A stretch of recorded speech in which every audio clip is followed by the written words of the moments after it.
Tariffs విషయంలో సొంత party నేతలకు అమెరికా అధ్యక్షుడు డొనాల్డ్ ట్రంప్ సీరియస్ వార్నింగ్ ఇచ్చారు. సుంకాల విధింపును వ్యతిరేకించే రిపబ్లికన్ సెనేటర్లు, ప్రతినిధులు ఎన్నికల సమయంలో తీవ్ర పరిణామాలను ఎదుర్కోవాల్సి ఉంటుందని హెచ్చరించారు. ముఖ్యంగా ప్రైమరీ ఎన్నికల్లో దీని ప్రభావం ఉంటుందని ట్రూత్ సోషల్ వేదికగా స్పష్టం చేశారు.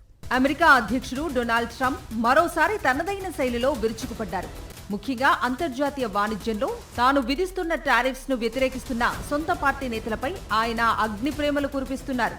హౌస్ లేదా సెనేట్ లో ఎవరైనా రిపబ్లికన్ సభ్యుడు టారిఫ్స్ కు వ్యతిరేకంగా ఓటు వేస్తే వారు రాబోయే ఎన్నికల్లో ముఖ్యంగా ప్రైమరీల్లో భారీ మూల్యం చెల్లించుకోక తప్పదని స్ట్రాంగ్ వార్నింగ్ ఇచ్చారు. దేశ ఆర్థిక భద్రత దృష్ట్యా టారిఫ్స్ ఎంత కీలకమో వివరిస్తూ ట్రంప్ ఒక సుదీర్ఘ పోస్ట్ చేశారు. గతేడాది కాలంలో తాము సాధించిన ఆర్థిక విజయాలను ఆయన ఏకరువు పెట్టారు. అమెరికా వాణిజ్య లోటు ఏకంగా 78% మేర తగ్గిందని ఆయన వెల్లడించారు. అలాగే స్టాక్ మార్కెట్ చరిత్రలో ఎన్నడూ లేని విధంగా డౌ జోన్స్ 50,000 మార్కును, S&P 7,000 మార్కును తాకడం తమ ఆర్థిక విధానాల విజయమేనని ట్రంప్ స్పష్టం చేశారు.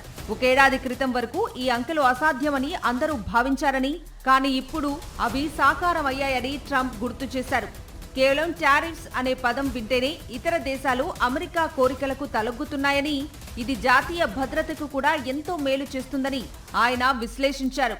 ఇంతటి గొప్ప ప్రయోజనాన్ని నాశనం చేసే బాధ్యతను ఏ రిపబ్లికన్ తీసుకోకూడదని ఆయన హితవు పలికారు. మొత్తం మీద టారిఫ్స్ విషయంలో వెనక్కి తగ్గేదే లేదని ట్రంప్ ఇచ్చిన ఈ వార్నింగ్ ఇప్పుడు అమెరికా రాజకీయాల్లో హాట్ టాపిక్ గా మారింది.